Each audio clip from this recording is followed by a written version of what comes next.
This is the EU Trade Podcast with Samira Rafaela, featuring inspiring conversations on the future of trade in the European Union and beyond. Welcome at a new episode of this Trade Podcast. And today we will have an episode on trade and critical raw materials, because it is so important that trade becomes fair and it becomes equal. So this is what we are going to discuss today with our expert, Anne Wehkamp. Welcome, Anne. Thank you. Very happy to be here. Thank you for being here. And Anne is the senior advisor at CNV International, and she's a counselor for the city of Amsterdam. Thank you. You were actually in the European Parliament yesterday, and it was so interesting to hear about all the expertise and the knowledge that you have on the specific topic of critical raw materials, but also on the general topic, I would say, on fair trade. I know a lot about your work, and it's very important what your organization, CNV International, is doing. So can you tell us a little bit more about what you're doing? Yes. So CNV International works together with labor unions in Latin America, Asia, and Africa on improving social dialogue. So working together with companies and with governments to improve working conditions. So we're also working in mining, in Latin America especially. We've been active there for a couple of years, and now also in Indonesia and in South Africa. And what we see in the mines is that the working conditions are deteriorating. There's a huge ask for critical supplies, for critical raw materials. And that means that the workers in the mines have to work harder under unsafe conditions, on short contracts. And that's caused by our need for critical raw materials. Yes. And also EU companies, you see. Yeah.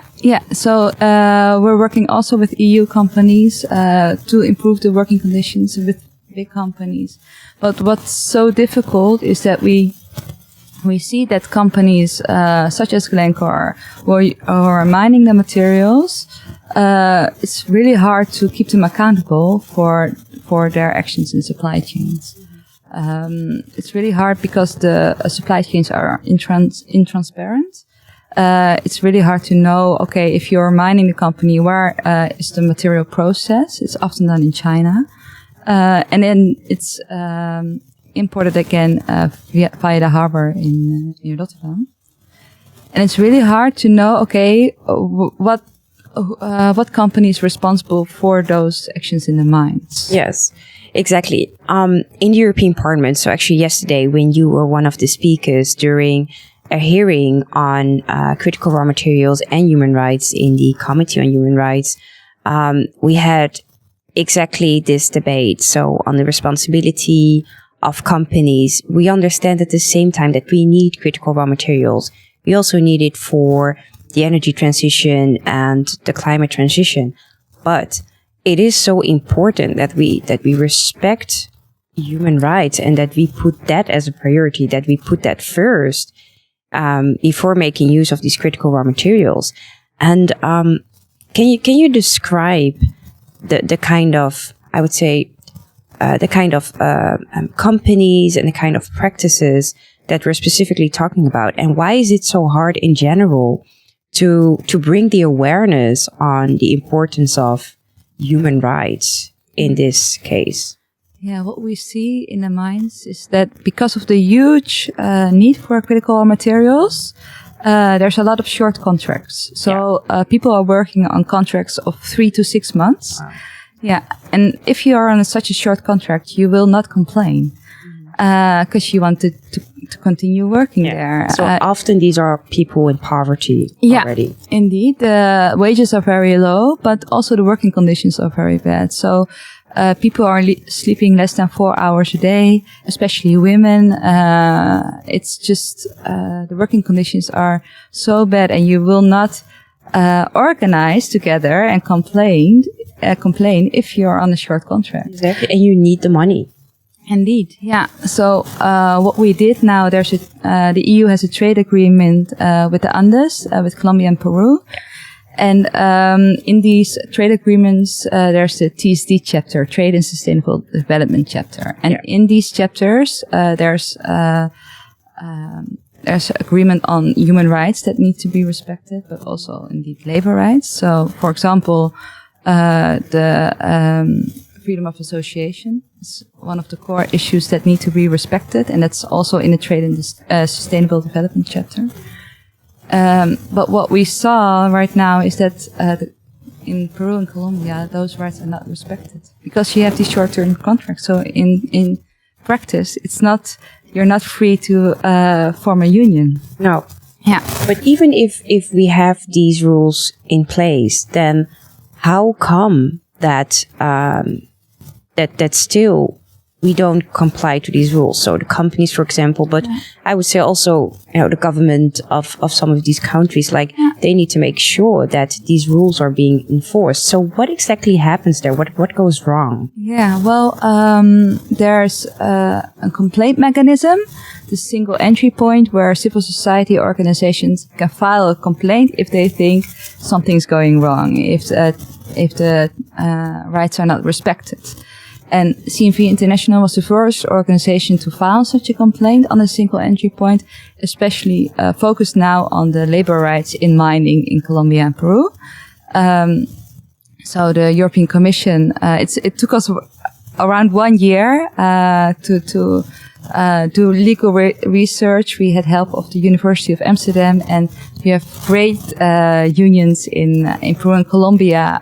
Ana Catalina, for example, perfect colleague there, who did a lot of the work in preparing for the complaint. And now the complaint is at the EU, so the European Commission now needs to act. They need to be in contact with Colombia and Peru to improve these working conditions. Yes, very well. And it's very important that we also make sure that there is a follow-up and that the European Commission really responds to this. Indeed, yeah. And what we do as CNV International, we have a Fair Work Monitor. So we have, it's kind of like a survey where we ask the mine workers, okay, what are your working conditions right now? What's your salary? What's your psychosocial state? Your wages? And we divide it also. We can see, okay, what's that for women? What's that for men working in the mine? So we can really see, okay, what are the actual working conditions? And so we can also see if it's improving or not. Yes. Because often companies, they have policy, they have human rights policy, but it's kind of vague. They don't show, okay, what complaints were there, what's done with stakeholder engagement. Yes. So there's obviously a lack of enforcement, right? Yeah. I mean, this is an element that I really want to strengthen also from the European Parliament side when we scrutinize new trade agreements, for example, or economic partnerships agreements. I mean, we need to make sure that we are a credible and reliable partner in the world, especially when it comes to economic relations and fair trade. So enforceability, that's a very important element. I do see progress with the trade and sustainability chapters that you see in several agreements. Also, for example, in the new modernized agreement with Chile. But there's also another element that I find important, because you mentioned the differences between men, women. So obviously you identify different groups that are of interest in making sure that the human rights are respected in this situation. But what I also find important, for example, is that we make use of gender disaggregated data, because we often see that women and girls are being affected, but also indigenous people. Yeah. Can you tell us a bit more about the differences that you see in terms of the impact on victims? Yeah, well, what we see in mining is often in more deserved places, so away from larger cities, and mine workers are mainly male. Yeah. So what we see is that it's more administrative jobs for women that are working in the mines, but you can also see that there's a lot of human trafficking going on around the mines, because there are so many groups of male in a deserved place that you can, and then it also leads to human trafficking of sex workers coming to those places, not always on the right circumstances. No. So you should also look not only at the working conditions, but the broader human rights impacts of mining. Yes. And companies are responsible for those impacts. So they should see what the results are of their businesses. Yes. Yeah. And that's why I always prefer to speak about the value chain instead of the supply chain, because, we really also need to look at the environment of a supply chain and the circumstances and, like, for example, the working conditions, and especially when you mention these examples on human trafficking, these are all factors that are added to the problem. Yeah. And we also need to look at that from a broad perspective. So if we would transform that into the duty and the responsibilities that, for example, we have from the European Union side, we are working on a lot of legislation nowadays. I mean, from the deforestation legislation on the enforcement mechanisms, but also a new proposal on forced labor. So we're obviously broadening the trade toolbox to enforce and to safeguard human rights. And how do you look at that? Yeah, it's so needed. It's because what you see right now is that indeed a lot of companies have due diligence policies, but they're not enforced. No. So there should be legal ways to keep those companies to the promises that they make. We should have more transparent supply chains. We should look down and up in value chains to see, okay, what are the results of the businesses? And I think, especially for the mining, for critical raw materials, for example, the CSDDD, the due diligence directive. It's a new proposal that we are working on, new rules. Yeah, it's now in trilogue, and I was happy with the Parliament's suggestions and the proposals. But when you look at, for example, the Council and the Commission proposal, it was not really OECD aligned. Maybe this is too technical for the podcast. Yes, can you explain, Charles, why it is so important to have alignment with OECD? Because I totally agree, and I always make sure that I mainstream OECD, but maybe you can explain. Yeah, so the OECD guidelines are guidelines for companies to do their due diligence. So they should look in their supply chains and value chains to see, okay, what are the effects of my businesses. So, for example, if you look at the apparel industry, you can see, okay, a lot of the people working in apparel do not receive a living wage. How can you contribute to people getting a living wage? What are the risks of child labor in my supply chains? So due diligence is really an approach to seeking risks and mitigating them. Yes, and it's about traceability, right, in your supply chain, that you trace back the product basically and how it's being made or how a service was being organized. Yeah, indeed. And then you act to make it better. So it's not about disengagement. It's about making it better. Yes. And that's one of the core issues on due diligence, that you seek the risks and prioritize and then improve the situation. Yes. Yeah. Your organization, CNV International, speaks a lot to companies. Yeah. But a lot of companies are also complaining about all these rules from Brussels, and they are worried about the administrative burden. They are worried about the costs. I am always like, but on the longer term, this will help every single company. Yeah. And human rights is a priority. Like, we cannot negotiate about human rights. But how is CNV dealing with the criticism coming from companies? Especially the companies that are, because, by the way, a lot of companies do a good job. Indeed. But how do you deal with that? Yeah, so indeed, a lot of companies do want to act, but just don't know how. And that's also one good thing about this legislation coming up. You see that a lot of companies are acting now. They're making more funds available for CSR managers to do their work. It's now becoming legal, so you have to act. And what we're doing is that we're helping them in, for example, social dialogue, into listening to the workers, their needs. For example, through the surveys that we do in different value chains. And it's indeed good to notice that a lot of companies do want this. It's important to create a level playing field with the companies that actually want to do more on human rights, but now they're being held back because a lot of companies don't do anything. And for competition reasons and prices, they want to do more, but they just can't. No. And we hear that from a lot of companies. So it's good to have this level playing field of human rights that everybody needs to respect.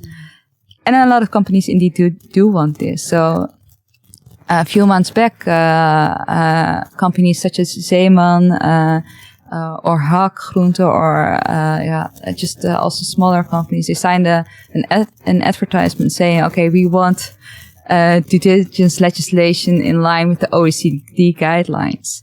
And what we see now is that we're a bit afraid that the European legislation on CSDDD, on the due diligence legislation, is not in line with the OECD, and then you create a situation that the OECD guidelines become less valuable because the companies will only keep to the minimum, bare minimum needed for legislation, and will not. You want them to be more ambitious, indeed, or just comply with human rights. Yes. It's maybe weird to speak about ambition when you're just doing the things that you need to do. I totally agree. I totally agree. It should be a common thing. It should not be a point of discussion. I totally searching agree. for child labor in your supply chains. Yes. Why is that something that is seen as ambitious? Exactly. Yeah. No, I totally agree. And especially now with the new techniques and innovative methodologies, companies can make it easier for themselves to introduce traceability in their value chain. Yeah. And not just for themselves, they can also work together. So risk assessment, for example, that's something that companies can do together to see, okay, this supply chain, we're both working at the same, in the same country on the same products, maybe in the same factories even. How can we improve, working conditions there? So what we do also, we work together with several, apparel brands, and we found out that they were sourcing at the same factory. And if you're sourcing at the same factory, you have more power to say to the factory, okay, you need to raise your wages. You have more leverage. You have more leverage, and you can, as companies working together, you indeed can increase your leverage and have a good influence. Yes. Yeah. I would like to elaborate a bit more on the role of trade unions. Because I think the future of trade and the future of trade agreements is also that we give a more prominent and influential place or position for trade unions, but also for social dialogues, for stakeholders, civil society. I really think that can take away a lot of the resistance that exists in society on trade in general, international trade. And I have seen throughout my own work that the role of trade unions is very important. So even in my own legislation on pay transparency, for example, I thought it was very important to give a prominent role and a responsibility for trade unions. And I see it also here in my work with trade. So why do you think that the role of trade unions is so important in creating fair trade agreements? Yeah. It's all about social dialogue.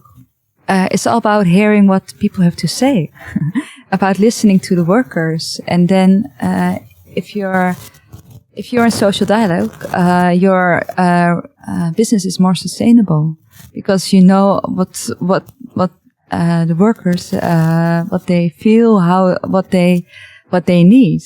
So you have more sustainable supply chains also because you know, okay, this is done through negotiation. For example, wages. We all want living wages. We all want to earn enough that you can build like a household that you can live.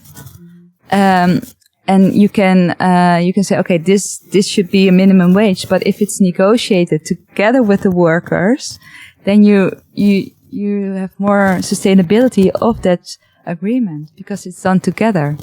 It's all about working together. Yeah. Yes, absolutely.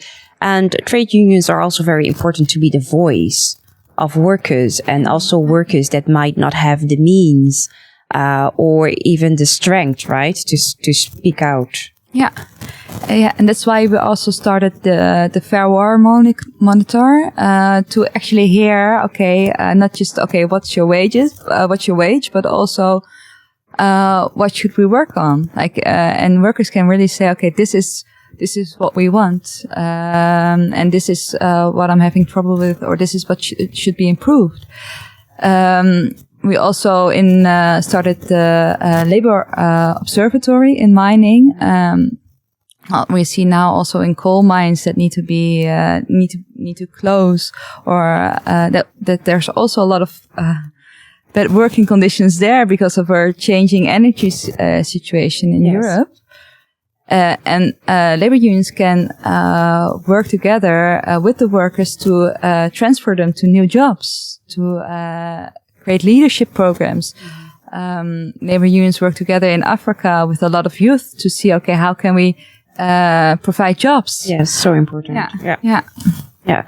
And do you think from the EU side we are organizing enough stakeholder dialogues? Like, what can we improve there to have more meaningful engagement? We call it meaningful engagement of stakeholders. So what do we need to do there? Yeah, there are civil society dialogues, so that's a good thing. But for one, we should make complaints easier for civil society. So complaints procedures. Procedures, indeed. Right now, it's not possible for civil society organizations from outside of Europe to file a complaint under the single entry point, and that's needed. Now we did that for local unions in Peru and Colombia, but we should hear the voices of people affected absolutely by European trade as well. So with these new partnerships that Europe wants from the Act, we also see how are stakeholders engaged with these processes. Partnerships are still a black box to us. In trade deals, you have domestic advisory groups where people can monitor the trade agreements, but how does that work with the partnerships? Yes, and you can also ask yourself, do these domestic advisory groups, do they come in an early stage when we negotiate and talk about trade agreements? Yeah, indeed. That's also lacking during negotiations. Right now, the CIPA agreement is being negotiated. That's the trade deal with the EU and Indonesia. Mm-hmm. And it's really hard for unions and civil society to see, where are these negotiations going? Are rights put on the table on an early stage, and how is it being negotiated? Yes. It's really hard for us to influence these negotiations at the early stage. Yeah. Yes. Well, that is absolutely important that we gather those perspectives and opinions in an early stage, because I truly think that can improve the way we do trade in the world. With Indonesia, for example, Indonesia has a lot of nickel. So it's important for the diversification of critical raw materials that the EU has a trade relation with Indonesia. But if we want to use the nickel, how is it being mined? Is it mined under fair circumstances, under safe working conditions? Yes.